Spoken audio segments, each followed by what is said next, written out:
உங்களுக்கு இன்ஸ்டன்ட் மாங்காய் கீர் பண்ணி காமிக்க போகிறேன். ஒரு 5-10 நிமிஷத்தில் முடிச்சிடலாம். பண்ணினோட்டு ஒரு 1/2 ஹவர்லேயே நம்ம அதை தொட்டுக்கலாம். ஏன்னா அது அதுக்குள்ளே ஊறிடும்.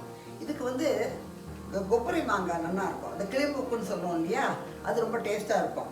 அது கொஞ்சம் லைட்டாக ரைப்பானது, அதாவது பழுத்தது இருக்குது பாருங்க. அது பாருங்க இந்த மாதிரி இந்தாக்க கொஞ்சம் காயோட டேஸ்ட்டும் கிடைக்கும், பழத்தோட டேஸ்ட்டும் கிடைக்கும். அப்புறம் நம்ம போடுற காரம் அதெல்லாம் சேர்த்து 5 சுவை கிடைக்கும் இதில் உங்களுக்கு. இதுக்கு வந்து வெறும் ஒரு 3 பொருள் தான் வேணும். பட்டை மிளகாப்பொடி, பெருங்காயம், உப்பு, இதான் வேணும். அப்புறம் தாளிச்சு கொட்டது நல்லெண்ணெய் தான் தாளிச்சு கொட்டுங்க. வேறு எந்த எண்ணெயும் கொட்டிடாதீங்க, ரிஃபைண்ட் ஆயிலாம் கொட்டாதீங்க, நல்லெண்ணெய் கொட்டுங்க. இப்போ நம்ம எப்படி பண்ணுறதுன்னு பாருங்க. 5 நிமிஷத்தில் முடிச்சிடலாம். இதை மாங்காயை சின்னதாக க்யூபாக இப்படி கட் பண்ணிங்க. பெருசு வேண்டாம், சின்னதாகவே கட் பண்ணுங்க. இந்த சைஸில் கட் பண்ணுங்க. மாங்காயை தோலோடையே கட் பண்ணிக்கோ, தோல் செதுக்க செத்த வேண்டாம். நீங்கள் 1 டீஸ்பூன் பட்டை மிளகா அப்படி போட்டுங்க. அது அப்படியே ஒரே இடமா போட்டுன்னு வச்சுங்களேன். தாளிச்சு கொட்டும்போது எண்ணெயை அது மேலேயே கொட்டினாக்க அதுவும் வெந்துடும் இந்த பொடி. அப்புறம் பெருங்காயம் அதிலே போட்டுருக்கோம். அடுப்பில் இருக்க வேண்டாமா? அடுப்பில் தாளிச்சு கொட்டுக்கு மாத்திரம் வச்சா போகிறோம். பெருங்காயம் போட்டுன்னுட்டேன். பெருங்காயம் ஒரு 4-5 சிட்டிக்கை போட்டுங்க. அப்புறம் சால்ட்டு, இவ்வளோ சால்ட்டு போட்டுங்க. அது ஒரு டீஸ்பூனால் கும்பலாக ஒரு டீஸ்பூன் போட்டுக்கோ சால்ட்டு. அவ்வளோதான். இப்போ என்ன பண்ணுங்கோ, நம்ம தாளிச்சு கொட்டலாம். நம்ம நல்லெண்ணெய் என்ன பண்ணுங்கோ, ஒரு 1.5 டேபிள் ஸ்பூன் ஊற்றிங்க.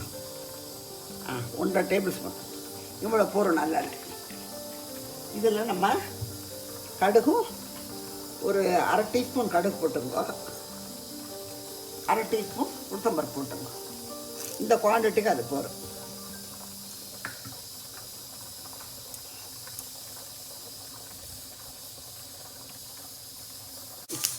பாருங்க, நல்லெண்ணெயில் கடுகும் உளுத்தம்பருப்பும் தாளிச்சிருக்கேன். அதை வந்து அப்படியே இந்த பொடி மேலே படுற மாதிரி ஊற்றினாக்க அந்த பொடியும் வெந்துடும். இதில் பொரிஞ்ச வாசனை வரும், நல்லாயிருக்கும் நம்மளுக்கு.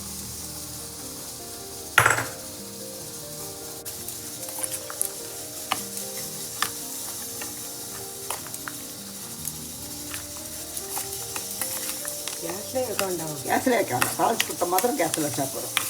கல்லுப்பும் போட்டுக்கலாம், டேபிள் சால்ட்டும் போட்டுக்கலாம். கல்லுப்பு கொஞ்சம் நேரம் எடுக்கும் ஊறுறதுக்கு, ஒரு 1 ஹவர் எடுத்துக்கும். டேபிள் சால்ட்டு உடனே ஊறிடும். இருந்தாலும் அதில் கொஞ்சம் காயில் பிடிக்கணும் இல்லையா உங்களுக்கு, அதனால் போட்டு ஒரு 1/2 ஹவர் நீங்கள் தொட்டுக்கலாம். போடுறதுக்கு 5 நிமிஷம் தான் ஆகும். மாங்காய் நறுக்கி வச்சுட்டேன்னாக்க தாளிச்சு கொட்டி போட வேண்டியதுதான். பாருங்க, கலர்ஃபுல்லான மாங்காய் கீர் ரெடி. இதில் வந்து லைட்டாக இனிப்பு, லைட்டாக உப்பு, காரம், பெருங்காயம், கொஞ்சம் காயோட புளிப்பு எல்லாம் இருக்கும். எல்லா சுவையும் இருக்கும். அதில் பண்ணுங்க, சாப்பிடுங்க, என்ஜாய் பண்ணுங்க. பாய்.